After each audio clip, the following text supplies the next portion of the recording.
සුබ දවසක් කියලා ප්‍රාර්ථනා කරනවා සියලු දෙනාටම. ඉතින් මම අද යන්නේ සාමාන්‍යයෙන් අපේ තේ ඉඩමක සාමාන්‍යයෙන් අපිට කොච්චර දළු කිලෝ ප්‍රමාණයක් අපේ තේ අක්කරයකින් අපිට ලබා ගන්න පුළුවන්ද කියන එක පොඩි දල අවබෝධයක් ඔයාලට ලබා දෙන්න.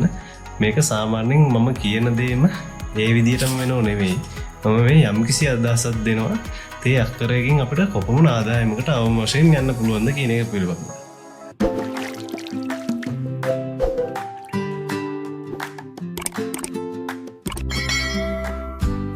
ඉතින් මම ඔයාලට කලින් වීඩියෝ එකේ දිනා කොහොමද මේ සතියෙන් සතියට දළු කඩන්න මේ තේ ගහේ සාමාන්‍යයෙන් දළු හැදෙන්නේ කොහොමද කියන එක අවබෝධ කරන්න මේ ජෙනරේෂන්ස් තේ ගහක පරම්පරා තියෙනවා කියන එක මම ඔයාලට වීඩියෝ එකකින් ගෙනත් දුන්නා.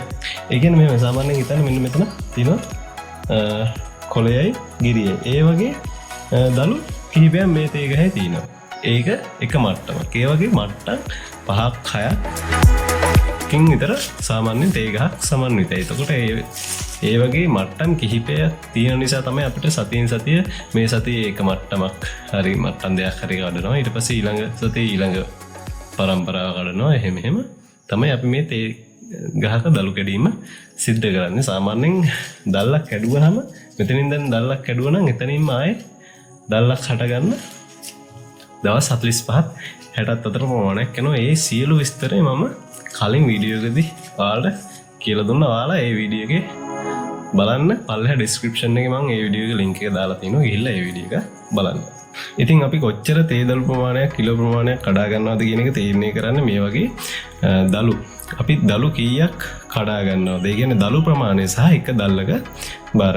සාමාන්‍යයෙන් මේන් දැල්ලක බර එවරේජ් ග්‍රෑම් 1.2ක් විතර වෙනවා. එතකොට මේ ගහකින් කොච්චර දළු ප්‍රමාණයක් අපිට කඩා ගන්න පුළුවන්ද? ඒ කඩා ගන්න දළු ප්‍රමාණය අර එක දැල්ලක බරෙන් ගුණ කරාම අපිට මේ ගහෙන් කොපමණ ප්‍රමාණයක් කඩා ගන්න පුළුවන්ද කියන එක අපිට බලන්න පුළුවන්. ඉතින් සාමාන්‍යයෙන් ගහක මේ වගේ දළු හැදෙන ස්ථාන මේ දළු හැදෙන ස්ථාන ප්ලකින් පොයින්ට්ස් 500ක් විතර තියෙනවා. 500කට වැඩි වෙන්න පුළුවන්. මේ ගහේ 500කට ආසන්න ප්‍රමාණයක් සාමාන්‍යයෙන් හොඳට මේන්ටේන් කරන ගහක ඊට වැඩිය තියෙනවා. ඉතින් මම කලින් කිව්වා වගේ එක දැල්ලක් කඩලා මෙතනින් මේ දැල්ල කැඩුවට පස්සේ ආයේ මෙතනින්ම දැල්ල එන්න දවස් 45ත් 60ත් අතර ප්‍රමාණයක් යනවා. එතකොට ආයේ මේ වගේ මෙතනින් කඩනවා කියන්නේ මේකේ තියෙන 6 වෙනි පරම්පරාවනේ කඩන්නේ. 6 වෙනි පරම්පරාව කඩන්නේ. එතකොට ආයේ දවස් 60කින් තමයි ආයේ මේ දැල්ල මේ තත්ත්වයටපත් වෙන්නේ. එතකොට සාමාන්‍යයෙන් ඒ දවස් 60ක් ඇතුළත මේකේ තියෙන ඉතුරු සියලුම පරම්පරා එකපාරක් කැඩෙනවා.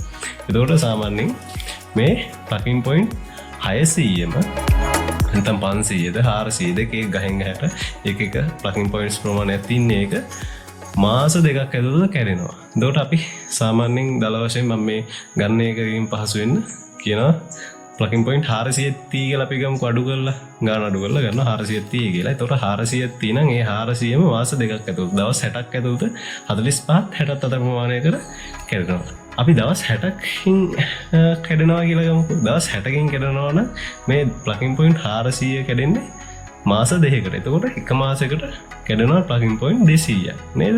අපි දවස් 45 කියලා ගත්තේ නැහැ. දවස් 45 කියලා ගත්තොත් 250කටත් වැඩි ප්‍රමාණයක් එනවා එක මාසයක ප්ලකින් පොයින්ට්ස් ප්‍රමාණය. හරිද?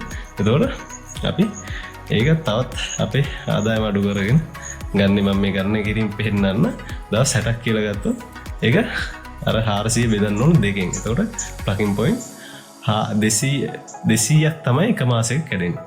ඉතින් ප්ලකින් පොයින්ට් 200ක් එක මාසෙක කැඩෙනවා කියන්නේ ඒක එක දැල්ලක බර ග්‍රෑම් 1.2. එතකොට ඒ ග්‍රෑම් 1.2 අර ප්ලකින් පොයින්ට් 200ෙන් ගුණ වෙද්දී ග්‍රෑම් 240යි.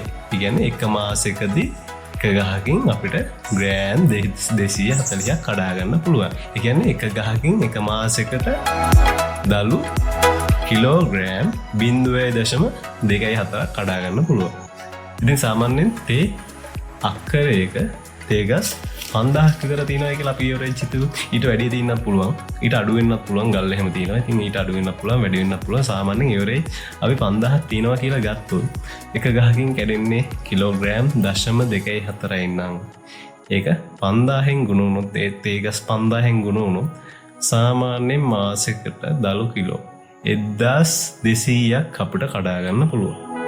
හරිද මම මේ ගත්තේ සාමාන්‍යයෙන් ප්ලගින් පොයින්ට් 400කට වැඩි ප්‍රමාණයක් තියෙනවා ඒත් 400ක් කියලා අඩු කරගෙන ඊට පස්සේ එක ගහකින් එක දැල්ලක් කැඩුවහම එතනින් ආයෙ දැල්ලක් ඇදෙන්න දවස් 45ත් 60ත් අතර ප්‍රමාණයක් යන්නේ දවස් 45ත් අරගන්න නැතුව 60ක් යයි කියලා අරගෙන එතකොට සාමාන්‍යයෙන් අපිට අවම වශයෙන් අපි හොඳට මේක සතියෙන් සතියට දළු කටලා හොඳට මේන්ටේන් කරගන්න ඕන අපිට තේයක් කරගෙන දළු කිලෝ 1200ක් කඩන්න පුළුවන් හරිද 1200ක් අවම කඩන්න පුළුවන් සාමාන්‍යයෙන් අපි හිතුවොත් සතියෙන් සතියට අපි දළු කඩනවා නම් දවස් 45න් අපිට දල් ඇදෙනවනේ එහෙනම් අපිට මාසෙකට ප්ලගින් පොයින්ට් සාමාන්‍යයෙන් 250කට 260ක් 65ක් විතර එනවනේ එතකොට ඒ 265ට අරන් බැලුවොත් අපි ගණන් හදලා බැලුවොත් තේගස් 5000ක් තිබ්බොත් දළු කිලෝ 1600කට ආසන්න ප්‍රමාණයකට දළු කඩන්න පුළුවන්. ඒ කියන්නේ අපිට සාමාන්‍යයෙන් මේක හොඳට මේන්ටේන් කරගන්න ඕන. දළු කිලෝ 1200ත් 1500ත් අතර ප්‍රමාණය අක්කරකින් කඩන්න පුළුවන්. තේගස් 5000ක් විතර තියෙන තේයිඩම. ඉතින් මෙන්න මේ දේ තමයි මට පොඩි අවබෝධයක් දෙන්න ඕනේ. සාමාන්‍යයෙන් අපිට තේ අක්කරකින් කොච්චර දළු ප්‍රමාණයක් කඩන්න පුළුවන්ද කියන එක පිළිබඳව. ඉතින් මේක මං ලබා දෙන අදහසක් විතරයි. ඔයාලට අවශ්‍ය නම් ඒ තත්ත්වයට ළඟා වෙන්න පුළුවන්. ඒ තත්ත්වයට ළඟා වෙන ගොවියෝ ඉන්නවා, නැති කට්ටිය ඉන්නවා. ඉතින් ඔයාලත් පුළුවන් තරම් උත්සාහ කරන සතියෙන් සතියට දළු කඩලා මේකේ ක්වොලිටි එක වැඩි කරගෙන දළු වල බර වැඩි කරගෙන ඔයාලගේ ආදායමත් වැඩි කරගන්න උත්සාහ ගන්න. ඉතින් මේ වගේ තවත් වටිනා වීඩියෝකින් නැවත හමු වෙමු. එහෙනම් ඔයාලට සුබ දවසක්.